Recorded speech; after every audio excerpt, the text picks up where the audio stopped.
গত বছরের অক্টোবরে নিজ দেশে ট্রাম্পকে পাশে পেয়ে এভাবেই হাসিতে মেতেছিলেন জাপানের প্রধানমন্ত্রী সানায়ে তাকাইচি। সেই সফরে তাকাইচিকে সাথে নিয়ে ইয়োকোসুকা নৌঘাঁটিতে মার্কিন বিমানবাহী রণতরী ইউএসএস জর্জ ওয়াশিংটনও পরিদর্শন করেছিলেন মার্কিন প্রেসিডেন্ট ডোনাল্ড ট্রাম্প।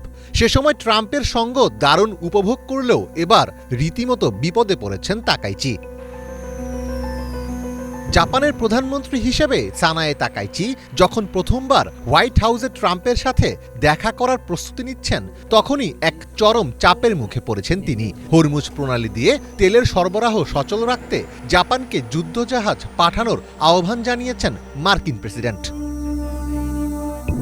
তবে জাপানের বর্তমান সংবিধান অনুযায়ী তারা কোনো সক্রিয় যুদ্ধক্ষেত্রে জড়িয়ে পড়তে পারে না। অন্যদিকে জাপানের তেলের বড় অংশই আসে মধ্যপ্রাচ্য থেকে। তাই ট্রাম্পের মতো একজন নেতার অনুরোধ সরাসরি প্রত্যাখ্যান করাও তাকাইচির জন্য কঠিন হবে। তাকাইচি নিজেকে একজন শক্তিশালী নেতা হিসেবে প্রমাণ করতে চাইলেও ট্রাম্পের এই যুদ্ধজাহাজ পাঠানোর আহ্বান তাকে একটি উভয় সংকটে ফেলেছে।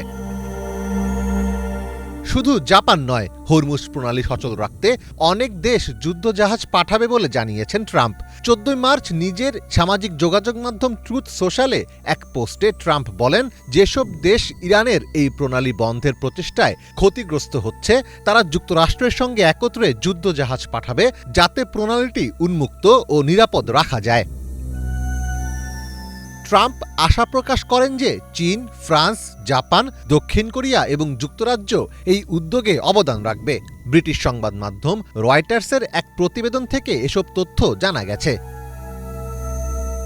ট্রাম্পের এই আহ্বানের পরপরই ফ্রান্সের পররাষ্ট্র মন্ত্রণালয় এক বিবৃতিতে মধ্যপ্রাচ্যে 10টি যুদ্ধজাহাজ মোতায়েনের প্রস্তুতি নেওয়ার খবর পুরোপুরি অস্বীকার করেছে। সামাজিক যোগাযোগ মাধ্যম এক্সে এক পোস্টে ফরাসি মন্ত্রণালয় স্পষ্টভাবে জানিয়েছে, বিমানবাহী রণতরী স্ট্রাইক গ্রুপ পূর্ব ভূমধ্যসাগরেই অবস্থান করছে। ফ্রান্স তার রক্ষণাত্মক সুরক্ষামূলক অবস্থান অপরিবর্তিত রেখেছে।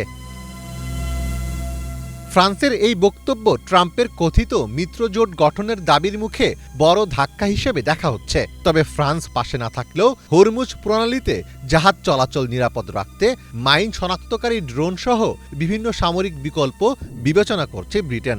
যুক্তরাজ্যের প্রতিরক্ষা মন্ত্রণালয় জানিয়েছে, প্রণালীটি দিয়ে জাহাজ চলাচল নিরাপদ রাখতে বিভিন্ন ধরনের বিকল্প বিবেচনা করা হচ্ছে। ইরান যুদ্ধের জেরে বিশ্বের মোট তেল ও তরলীকৃত প্রাকৃতিক গ্যাসের 1/5 পরিবহনের এই গুরুত্বপূর্ণ জলপথটি কার্যত বন্ধ রয়েছে। তবে ভারত ও তুরস্কের সঙ্গে সরাসরি আলোচনার পর ইরান তাদের জাহাজগুলোকে বিরল ছাড় দিয়েছে। এলপিজি বহনকারী 2টি ভারতীয় পতাকাবাহী ট্যাঙ্কার এবং একটি তুর্কি মালিকানাধীন জাহাজ নিরাপদে প্রণালী অতিক্রম করেছে। বিশ্লেষকদের অনেকে মনে করছেন, ট্রাম্পের এই জোট গঠনের ডাক আসলে হরমুজ প্রণালী বন্ধের সমস্যা সমাধানের কোনো বড় পরিকল্পনার অভাব ঢাকার চেষ্টা। বাজারকে শান্ত রাখার জন্য এটিকে ট্রাম্পের একটি মরিয়া পদক্ষেপ হিসেবেই দেখছেন অনেকে। মীর ফজলে রাব্বি, বাংলা ভিশন।